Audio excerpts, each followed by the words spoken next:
Poor Mr. Worry. Whatever happened, he worried about it. If it rained, he worried that his roof was going to leak.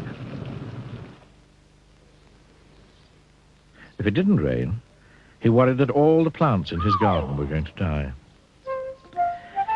If he set off shopping, he worried that the shops would be shut when he got there. And when the shops weren't shut when he got there, he worried that he was spending too much money shopping. When he got home with his shopping, he worried that he'd left something behind or that something had fallen out of his basket on the way home. And when he got home and discovered that he hadn't left anything behind and that nothing had fallen out of his basket on the way home, he worried that he'd bought too much. And then he worried about where to put it all. Life was just one long worry for poor Mr. Worry. One day, he went for a walk. He was worried that he might walk too far and not be able to get home. But, on the other hand, he was worried that if he didn't walk far enough, he wouldn't get enough exercise. He hurried along worrying. Or, you could say, he worried along hurrying. He met Mr. Bump. "Hey, I'm very worried about you," he said. "Why's that?" asked Mr. Bump. "I'm worried that one of these days you might hurt yourself," he said. "Don't you worry your head about that," replied Mr. Bump, and went off, tripping over his own feet. Mr. Worry went on. He met Mr. Noisy.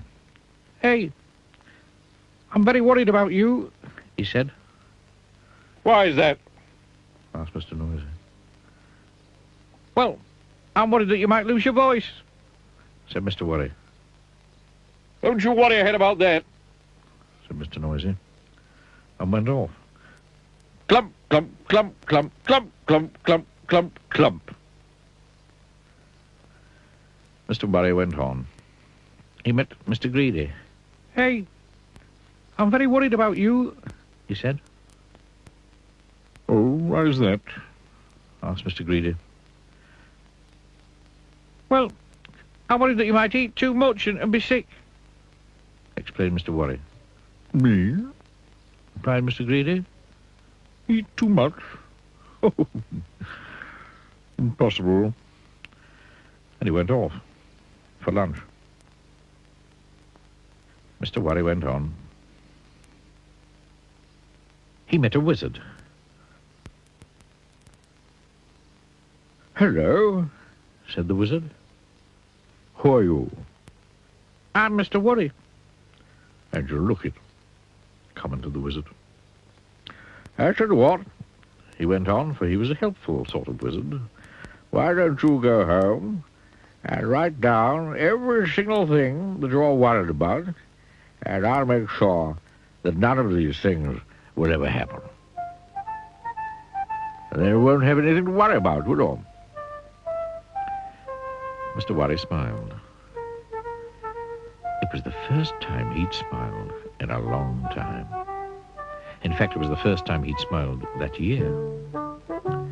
He hurried home in great excitement.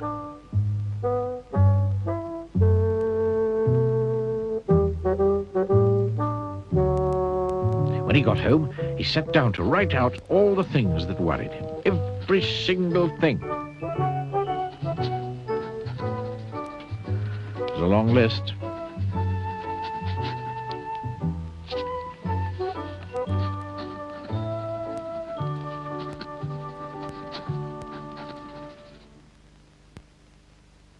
And then he went to bed and had the best night's sleep he'd had in years. The following morning, the wizard came round to collect Mr. Worry's list. "My goodness me," he said, when he saw the size of it. "However," he said, "leave it to me. I'll go off and make sure that none of these things will ever happen." And off he went. "Nothing to worry about now," he called over his shoulder. "Nothing at all." Mr. Worry heaved a sigh of relief. That day was the first day in Mr. Worry's life that he didn't have a single thing to worry about. And the next day, and the day after, and the day after that.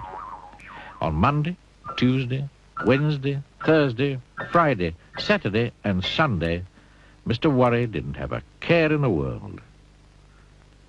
But on Monday morning, he was a worried man.